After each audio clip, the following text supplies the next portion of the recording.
오늘 하나님의 말씀 보겠습니다. 신약성경 에베소서 4장 1절에서 6절 말씀입니다.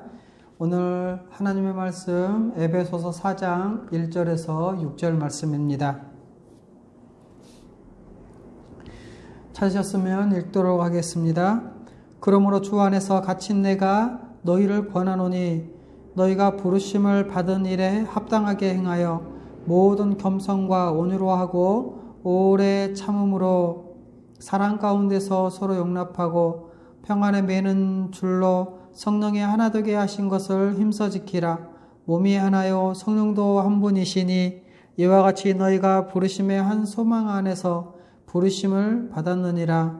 주도 한 분이시요 믿음도 하나요 세례도 하나요 하나님도 한 분이시니 곧 만유의 아버지시라. 만유 위에 계시고 만유를 통일하시고 만유 가운데 계시도다. 아멘. 오늘은 성경적 교회론 그 세 번째 하나됨을 힘써 지켜서 충만함에 이르는 교회에 대해서 말씀을 드리도록 하겠습니다. 먼저 지난 시간 우리 앞에서 배웠던 내용을 살펴보고 오늘 말씀을 전해드리도록 하겠습니다. 우리는 이제 창세전부터 예정하신 하나님의 구원 경륜의 관점에서 교회를 바라보고 있습니다. 하나님은 교회를 세우시기 위해 구원 역사를 진행하셨다는 것을 우리는 앞에서 창세기부터 살펴보았습니다. 하나님은 하나님의 나라를 이루시려고 택하신 자들을 하나님의 백성으로 회복시켜 주시겠다고 약속하셨습니다. 그래서 아브라함에게 약속하시고 모세를 통해서 그 하나님 나라의 백성, 즉 이스라엘을 이루셨습니다. 그리고 그 모든 역사의 결과가 참 하나님의 백성은 예수 그리스도를 믿음으로 제자가 된 교회였지요. 특별히 이 교회는 우리 예수님께서 내 교회다라고 하셨습니다. 그런데 이 교회는 구약 성경에서 하나님의 백성을 가리키는 히브리어 카할, 이것을 헬라어 신약성경 헬라어에서는 에클레시아, 즉 교회로 번역하고 있죠. 그래서 교회가 곧 하나님의 백성, 하나님의 백성을 일컬어 교회라고 하는 것입니다. 여러분, 교회는 하나님이 그리스도를 통해 구원하시고 불러 모으신 자기 백성, 하나님 나라의 백성입니다. 교회는 하나님 나라에 들어가서 하나님의 통치를 받으며 천국의 복을 누리는 하나님의 백성이죠. 그래서 에베소서에서는 교회를 하나님의 백성으로서의 동일한 권리를 갖는 한 시민, 이렇게 말하죠. 또 하나요, 한 몸이요, 한 가족, 그리고 하나님이 거하시는 성전이라고 합니다. 여러분, 이제 우리는 한 몸이요 하나인 교회적 존재로 바뀌었습니다. 아담의 죄로 말미암아 더 이상 분열되어지고 나뉘어진 개별적인 존재가 아니라는 것이죠. 다른 사람과 상관없이 다른 사람과 분리된 개별적으로 존재하는 나라는 존재는 더 이상 없다는 것입니다. 비록 우리의 눈에는 각자가 따로따로 분리되어 사는 것처럼 보여집니다. 하지만 영의 눈으로 보면 주 안에서 한 공동체요, 교회로서 한 몸을 이루고 있는 것입니다. 이제 우리는 그리스도 안에서 하나가 된 교회적 존재로 바뀌었습니다. 그래서 우리는 더 이상 다른 사람과 상관없는 개별적인 존재로 자기를 생각하는 것은 합당하지가 않습니다. 앞으로 살아갈 우리의 인생의 방향과도 어울리지 않죠. 여러분, 우리는 새로운 존재, 교회적 존재요, 집합적 존재이며 공동체적인 존재인 교회입니다. 여러분, 이것이 보여야 하나님이 그리스도 안에서 우리를 하나님 나라의 백성이 되게 하시고 그리고 복 주시고자 우리를 하나된 존재로 바꾸셨다는 것을 알 수 있습니다. 이것이 우리를 설명하는 더 좋은, 더 정확하고 더 풍성한 설명이요. 우리에게 소망을 주는 설명입니다. 오늘은 이제 삶과 하나됨을 힘써 지켜서 충만함에 이르는 교회에 대해서 말씀을 전해드리도록 하겠습니다. 여러분, 교회는 그리스도 안에서 새롭게 탄생된 참 하나님의 백성이지요. 또한 우리 주 예수 그리스도가 세우신 권세 있는 공동체이기도 합니다. 교회는 옛 언약 백성인 이스라엘과 다르죠. 성령의 부음을 받아 실패하지 않는 하나님의 새로운 백성이 교회입니다. 또한 교회는 그리스도 안에서 하나가 된 새로운 존재, 한 새 사람이라는 것입니다. 이렇게 새로운 존재, 한 새 사람은 삼위일체이신 하나님이 원래 하나님의 형상대로 창조하신 그 사람으로 회복된 모습입니다. 믿음으로 구원받은 성도는 교회식 존재가 되었습니다. 이제는 더 이상 분리되고 반목하는 개별적인 존재가 아닙니다. 그래서 성경은 한 몸, 한 가족, 한 시민, 하나님이 거하시는 성전이라고 불리는 것입니다. 우리는 앞에서 존재는 그에 걸맞는 삶이 있다고 말씀을 드렸었죠. 우리가 교회적 존재라면 이런 존재론적 변화에 합당한 삶이 무엇일까요? 가장 먼저 무엇을 말해야 할까요? 교회적 존재의 가장 중요한 이 교회적 삶이 무엇일까요? 교회적 존재로 어떻게 살아가야 될까요? 우리는 이것을 하나하나 살펴보도록 할 텐데요. 그 첫 번째로 하나 되게 하신 것을 힘써 지키라는 것입니다. 오늘 우리가 읽었던 에베소서 4장 1절에서 6절 말씀에는 너무나 이것이 잘 나와 있죠. 첫 번째로는 1절 말씀에 나와 있는 것인데, 하나 되게 하신 것을 힘써 지키는 것이 바로 부르심에 합당한 일이라는 것입니다. 1절에는 너희가 부르심 받은 일에 합당하게 행하여라고 말씀하고 있죠. 또 4절과 6절에서도 동일하게 말씀을 하고 있습니다.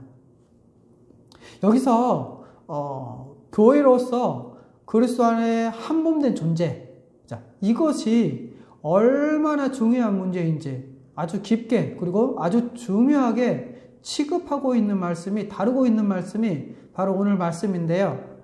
먼저 1절에는 너희가 부르심 받은 일에 합당하게 행하라 라고 말씀하고 있죠.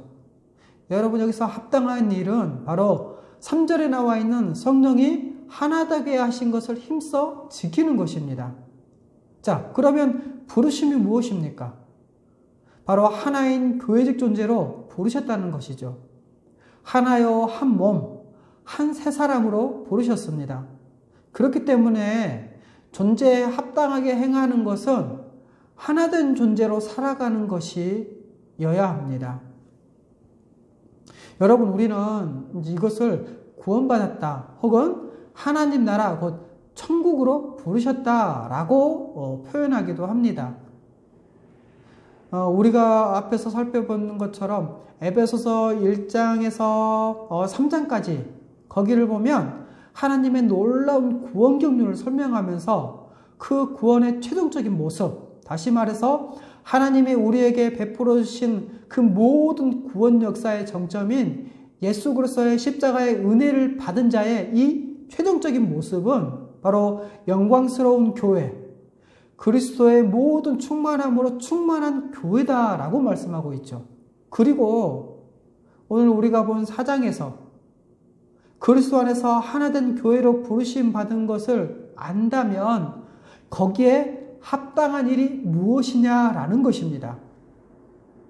여러분, 하나님은 창세전부터 세우신 그분의 뜻에 따라 예수 그리스도를 보내셨습니다. 그리고 그 십자가 대속적 죽음으로 우리의 모든 죄를 사하셨죠. 또 성령을 통해 우리를 그리스도 안에서 하나인 교회적 존재가 되게 하셨죠. 여러분, 우리 하나님은 그리스도 안에서 그리스도를 교회의 머리로 삼으시죠. 그리고 교회적 존재로서 살아가게 하시고 그리스도의 모든 충만이 그 교회적 존재 안에 거하게 하심으로 하나님 나라의 복을 누리게 하셨습니다. 이런 부르심에 절대적으로 필요한 조건은 바로 그리스도 안에서 성령이 하나 되게 하신 이 교회적 존재를 회방하는 일을 하지 않는 것입니다. 그래서 성경은 부르심에 합당하게 행해야 될 근거를 4절에서 6절까지 말씀을 하고 있습니다. 먼저 몸이 하나라고 하고 있죠. 교회가 하나라는 것입니다. 자, 그러면 어떻게 하나인 교회가 되었습니까? 성령도 한 분이라고 표현하고 있죠. 그것은 바로 한 성령으로 인침을 받아 하나인 교회가 되었다라는 것입니다. 그래서 모두가 다 교회이면 부르심의 한 소망을 갖습니다. 모두가 다 하나님의 백성으로서 완성되어질 그 소망을 가지고 있다라는 것이지요. 그러면 성령께서 교회를 어떻게 하나 되게 하셨습니까? 바로 예수 그리스도로 말미암아 이루어진 것입니다. 모두가 다 예수 그리스도를 믿음으로 그분 안에서 성령께서 그리스도와 합하게 하심으로 하나가 되게 하셨습니다. 그리고 세례를 통해 성령 세례와 물 세례를 통해서 하나임을 분명하게 확증해 주셨습니다. 그래서 성경은 주도 한 분이요 믿음도 하나요 세례도 하나라고 말씀하고 있죠. 그리고 이 전체의 배후에는 하나임을 조성하신 한 분 하나님이 계시죠. 바로 만유 위에 계시고 또 만유를 통하여 만유 가운데 계신 만유의 아버지이신 주이신 만유의 주이신 한 분 하나님이 계십니다. 여러분 이것을 볼 때 교회의 하나됨은 그냥 이렇게 모여서 하나 되었으니까 친하게 지내자라는 것이 아닙니다. 이 하나됨은 하나님의 구원 경륜 전체로 봤을 때 또 삼위 하나님의 그 속성과 그분의 사역의 방향, 열매로 봤을 때 이 교회의 하나됨은 너무나도 중요하고 당연한 것입니다. 이것은 어느 누구도 회방할 수 없고 함부로 대할 수 없습니다. 이것을 이 하나됨을 힘써 지키는 것, 이것이 바로 부르심에 합당한 일입니다. 이렇게 하나인 교회로 부르심을 받아서 하나인 것을 영광스럽게 생각하고 전력을 다해서 지켜야 될 이유이기도 합니다.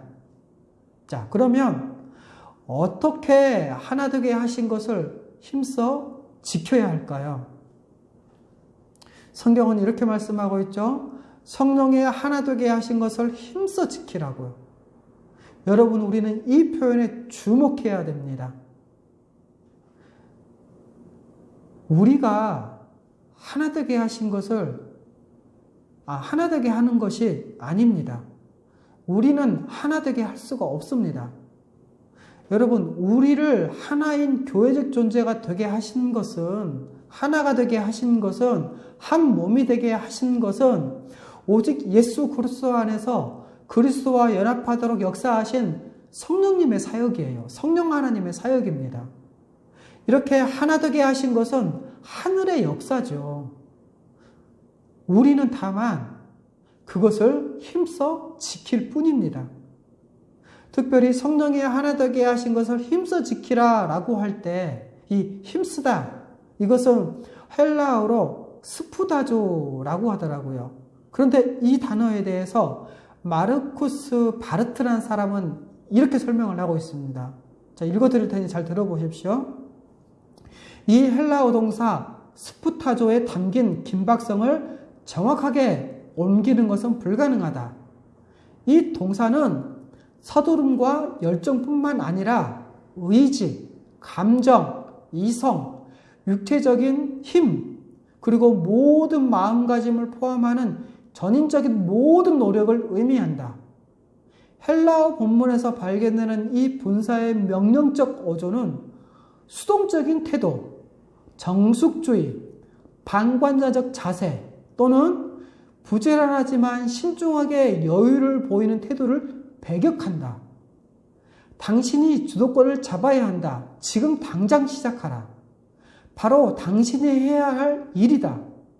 이것이 바로 내가 원하는 것이다. 이런 절박한 의미가 3절에 포함되어 있다라고 마르쿠스 바르트는 설명을 하고 있습니다. 여러분, 하나님은 한 분이시죠. 그리고 예수 그리스도 한 분이시요 성령 하나님도 한 분이십니다. 이 삼위일체이신 하나님께서 행하신 모든 일이 하나의 결과로 나타났죠. 그리고 그것이 하나의 소망을 향해 나아가고 있습니다. 이처럼 하나님으로부터 시작된 하나됨을 힘써 지키는 것은 그만큼 절박함과 긴박함, 중요성을 가질 수밖에 없다라는 것입니다.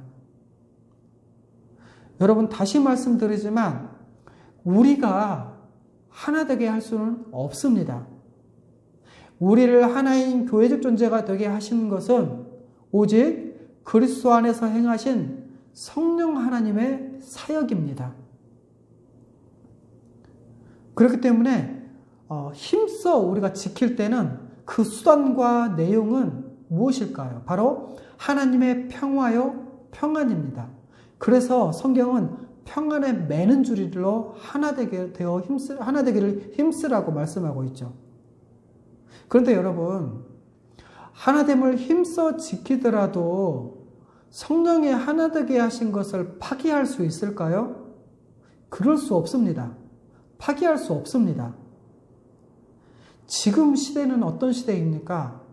바로 지금 이 시대는 신학적으로 이미와 아직의 시대라고 말합니다. 다시 말해서 이미 시작되었습니다. 예수 그리스도가 성취하셨죠. 그래서 이미 이루어졌고 우리의 것입니다. 그리고 이것은 변하지 않습니다. 하지만 아직 완성은 아니지요. 이루어졌지만 그렇지 않은 것처럼, 마치 이루어지지 않는 것처럼 누리지 못하게 만들 수도 있다는 것입니다. 다시 말해서 힘써 지키지 않으면 하나가 아닌 것처럼 분열되거나 하나됨이 무너졌다고 생각할 수 있다는 것이죠. 하나됨을 깨뜨릴 수는 없습니다. 그렇더라도 하나됨을 실제로 누리지 못하도록 무력화시키는 것처럼 만들 수는 있다는 거죠. 이 하나됨을 힘써 지키지 않으면 하나인데 하나가 아닌 것처럼 살게 될 수도 있다는 것입니다. 그래서 하나됨의 충만함과 그 영광을 누릴 수 없게 되는 것이죠. 여러분, 하나됨을 무력화시키는 것, 하나가 아닌 것처럼 생각하는 것, 그리고 하나됨이 무너졌다고 생각하는 것, 그래서 하나됨을 누리지 못하게 하는 것, 우리는 이것을 경계해야 합니다. 여러분, 우리가 전력을 다해 하나 되게 하신 것을 힘써 지키는 것은 하나됨을 파괴하는 것들을 제거하는 것입니다. 그래서 성령이 하나 되게 하신 것을 힘써 지키기 위해서 성경은 그 자세와 덕목들을 말씀하고 있죠. 2절 말씀 이렇게 나와 있습니다. 모든 겸손과 온유로 하고 오래 참으로 사랑 가운데서 서로 용납하고 평안에 매는 줄로 하나 되게 하신 것을 힘써 지키라고 하고 있죠. 여러분, 겸손해야 됩니다. 여러분이 겸손은 하나됨을 힘써 지키는 덕목 중에 하나라는 겁니다. 이 겸손은 다른 사람을 귀하게 여기는 것이죠. 다른 사람의 가치와 진가를 인정하고 자기 자신을 낮추는 것입니다. 그래서 빌립보서 2장 3절에는 이렇게 말씀하고 있지 않습니까? 아무 일에든지 다툼이나 허용으로 하지 말고 오직 겸손한 마음으로 각각 자기보다 남을 낮게 여기라고요. 여러분, 다른 사람을 나보다 별 볼 일 없다라고 여기는 것은 아주 교만한 것입니다. 교회에서 세속적인 기준을 가지고 내가 저 사람보다 조금 더 잘생겼어, 조금 더 나아, 내가 조금 더 키가 크고 내가 좀 더 머리가 좋아. 내가 조금 더 돈이 많아. 내가 그래도 저 사람보다는 좋은 학교, 또 좋은 직장을 다닌다. 라든가, 또, 이 어떤 것으로든, 이런 것 어떤 것으로든, 그것으로 우열을 가리는 것은 완전히 불신자가 하는 행동입니다. 여러분, 하나님이 보시기에는 그리스도 안에 있는 모두가 다 존귀한 자입니다. 그래서 교회 안에서는 어느 누구도 다른 사람을 무시할 수가 없습니다. 성경은 이렇게 말하고 있죠. 다른 사람에 대해서 무시할 수 없는 정도나 또 나와 동등할 정도라고 말씀하지 않고 심지어 뭐라고 말씀합니까? 나를 낮추고 다른 사람을 나보다 낮게, 다시 말해서 높이라고 말씀하고 있습니다. 또 온유함에 대해서 말씀하죠. 여러분, 이 온유함의 기본적인 의미는 다른 사람을 부드럽게 대하는 것입니다. 거기에는 상대방에 대한 배려가 담겨 있죠. 그렇기 때문에 다른 사람을 막 대하면서 나는 원래 그래, 원래 성격이 그래 라고 하면서 다른 사람에게 무례하게 하는 것은 아주 잘못된 행동입니다. 여러분, 온유는 자신을 억눌러서 자기 권리를 주장하지 않고 다른 사람을 배려하는 것입니다. 그것이 온유입니다. 다른 사람을 배려하면서 다른 사람이 편하도록 온화하게 대하는 이 사람은 자신을 내세우지 않는 것이 전제되어 있습니다. 깔려 있다라는 거죠. 바탕이 되고 있다라는 것이죠. 자기 권리를 주장하지 않고 자기가 생각하는 것, 또 자기 욕구나 원하는 바를 누르고 요구하지 않는 것, 그리고 상대방이 요구하는 것에 응하고 따라갑니다. 이런 사람이 바로 온유한 사람이라는 것이죠. 그런데 여러분, 원래 겸손과 온유는 함께 가죠. 여러분, 겸손은 자신의 가치와 장점을 하찮게 여기고 또 온유는 자기의 주장과 권리를 하찮게 여기는 것입니다. 그리고 다른 사람을 높이 여기고 다른 사람을 배려하는 것입니다. 여러분, 교회 안에서 진리가 아닌 것에 자기 목소리를 높이고 또 자기 주장을 내세우는 사람들이 종종 있죠. 마치 그렇게 하면 교회 안에서 힘이 있어 보이고 교회 안에서 영향력 있는 것처럼 보인다고 생각합니다. 하지만 여러분, 그것은 진짜 바보 같은 짓입니다. 그런 사람은 대부분 어린아이처럼 미숙한 사람입니다. 또 오래 참으라고 말씀하고 있죠. 화나게 만드는 사람에 대해서 인내하고 다른 사람의 약점을 포용하고 또 분노하거나 보복하지 않고 참는 것입니다. 물론 교회 안에서 악한 의도를 가지고 그렇게 행동을 한다면 교회는 그 사람에 대해서 조치를 취하는 것이 마땅합니다. 하지만 정말 그러한 악한 의도가 없이 나에게 해를 가하거나 나를 화나게 만들 때도 수없이 많이 일어나죠. 또 다른 사람의 약점들이 우리 눈에 보일 때도 있습니다. 이럴 때 다른 사람의 약점에 대해서 참아주는 것입니다. 여기서 참는다는 것은요, 화를 내지도 않는 것뿐만 아니라 더 나아가서 그것을 마음속에 품지도 않고 그래서 꿍 하고 보복하려고 하지 않는 것, 그것이 참는 것입니다. 그러면 여러분, 언제까지 참아야 됩니까?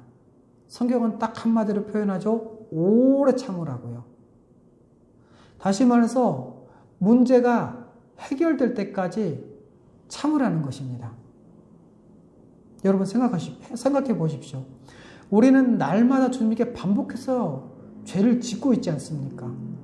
그럼에도 불구하고 주님은 우리에게 노하기를 더디하시고 오래 참으십니다. 그리고 주님이 말씀하시죠. 7번씩 70번이라도 용서하라고요. 이것은 여러분, 우리의 모든 용서를 다 합쳐도 하나님이 그리스도 안에서 우리를 용서하신 것, 우리 주님이 우리를 용서하신 것과는 비교도 할 수 없다는 것입니다. 이것이 성경에 나온 1만 달란트와 100데나리온의 차이입니다. 그래서 신자는 더 이상 못 참아 라고 말할 수 없다라는 것이죠. 여러분, 우리 주님이 우리를 어떻게 대하셨는지 조금만이라도 생각해 본다면 더 이상 못 참는다라고, 나는 더 이상 못 참아라고 말하는 것이 얼마나 부끄러운 일일까요? 또 성경은 사랑으로 서로 용납하라고 하고 있죠. 겸손과 온유와 오래 참음으로 서로의 약점을 사랑으로 참아주고 품어주라고 말씀하고 있습니다.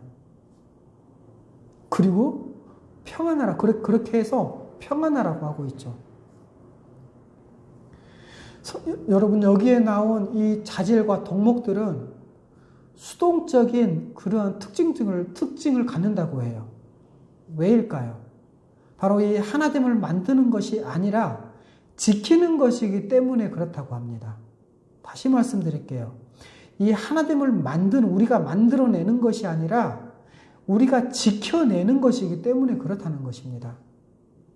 물론 여러분, 더 능동적으로, 더 적극적으로 지체에게 다가가고 필요한 것을 채워주고 또 그 사람 위해 헌신하고 수고하는 그러한 사랑이 필요하기도 합니다.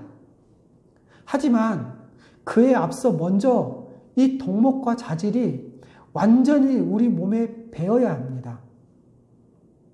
왜일까요? 왜냐하면 여러분, 교회에서 싸우고 분열되는 것, 이것은 적극적으로 돕지 않아서가 아닙니다. 다 이 덕목과 자질, 이것들을 하지 않아서 그렇습니다. 지체에 대해서 약간 비꼬거나 은근히 무시하는 말투들, 또 지체에 대해서 짜증내거나 면박 주는 것, 이런 것 때문에 교회가 싸우고 분열됩니다. 그렇기 때문에 이것은 교회의 하나됨을 힘써 지키는데 너무나도 중요한 덕목이자 자질이기도 합니다. 여러분, 우리는 기도하고 또 말씀을 열심히 보죠. 우리가 열심히 기도하고 말씀 보면서도 겸손과 온유와 오래 참음, 그리고 사랑으로 서로 용납하고 또 평안하기를 애쓰는 이 덕목과 자질들을 우리 몸에 익숙해지도록 길러야 합니다. 그래서 우리가 다른 사람을 대할 때 이런 것들이 자연스럽게 드러나야 합니다. 여러분, 어떤 사람들은, 교회 안에 보면 어떤 사람들은 주님을 사랑하는 마음도 있고 또 주를 위해 헌신할 마음도 큰 사람들이 있습니다. 그런데 이 덕목과 자질이 없어서 망치는 경우가 참 많아요.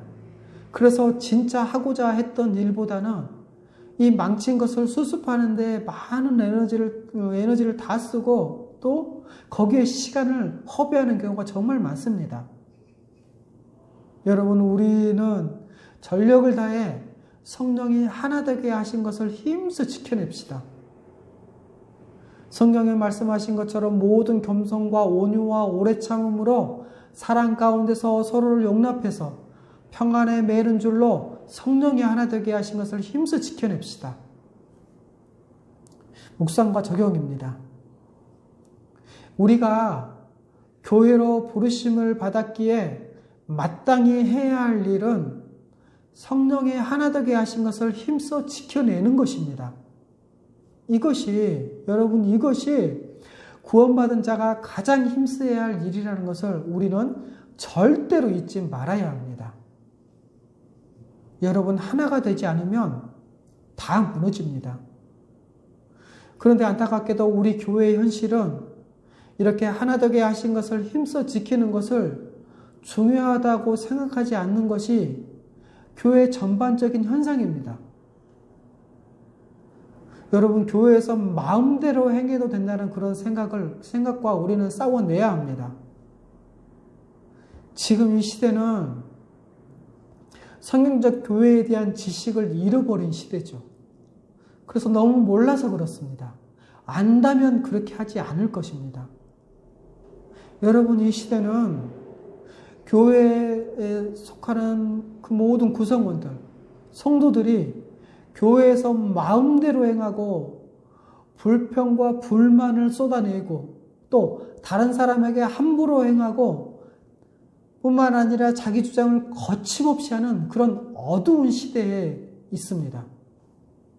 그래서 함께한 그 지체들을, 그 성도들을 미워하고 모함하고 중상하고 끼리끼리 모여서 누군가를 함부로 얘기하면서도 아무렇지도 않게 생각합니다.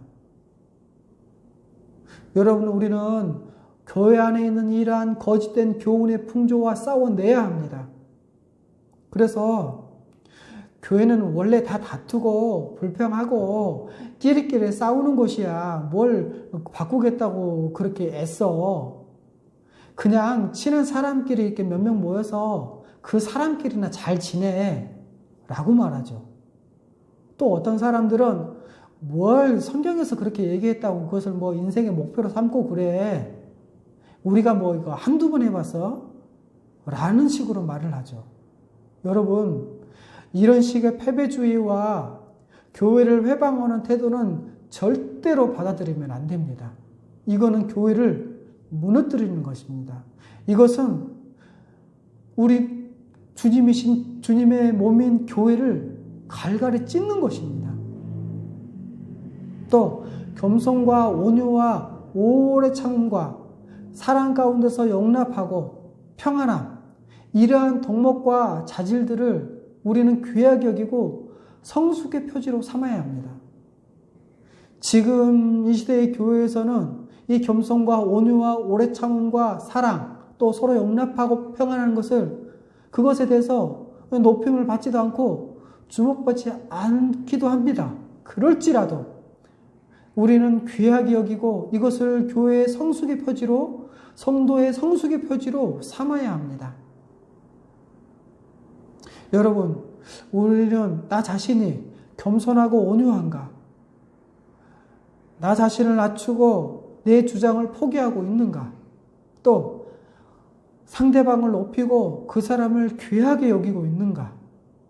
그리고 우리의 일상에서 부드럽게, 다른 사람을 부드럽게 대하면서 그 사람을 존중하고 있는가? 살펴봅시다. 뿐만 아니라 우리 지체들 가운데 연약한 지체를, 실수가 많고 부족한 그 지체를 참아주고 있는지, 성경에서 오래 참으라고 했는데 이 오래 참는다는 것에 대해서 생각해 본 적은 있는지, 우리는 가끔 화가 나거나 보복하려고 하는 생각들이 불쑥불쑥 튀어나오죠. 그런데 이렇게 화내거나 이게 보복하려는 마음을 억누르려고 한 적은 있는지, 그리고 우리의 일상의 삶에서도 이렇게 행하고 있는지, 그리고 그리스도 안에서 한 몸 되게 한 가족이 되게 하셨는데 나와 다른 사람을 그리스도 안에서 가족으로 용납한 적은 있는지 우리 한번 생각해 봅시다. 물론 여러분, 우리가 죽을 때까지 맺는 그 열매가 많지 않을 수도 있습니다. 그럴지라도 적어도 믿음으로 끝까지 이 일을 경주하면 되는 것입니다. 우리의 달려갈 길을 달려가면 됩니다, 여러분. 마지막으로 성령이 하나 되게 하신 것을 지키는 일은 매우 중요하고 긴박한 일이지요. 지금 당장 해야 할 일입니다. 지체하지 말고 이번 주에, 오늘은 지나고 이번 주에 당장 찾아가서 화해하고 위로하고 격려해야 될 일입니다. 지금 그렇게 하고자 서로 마음을 모아야 합니다. 이것은 절대 뒤로 미룰 일이 아닙니다. 이것은 긴박하게 해야 할 만큼 정말 중요한 일입니다. 그래서 성경은 이렇게 말씀하고 있죠.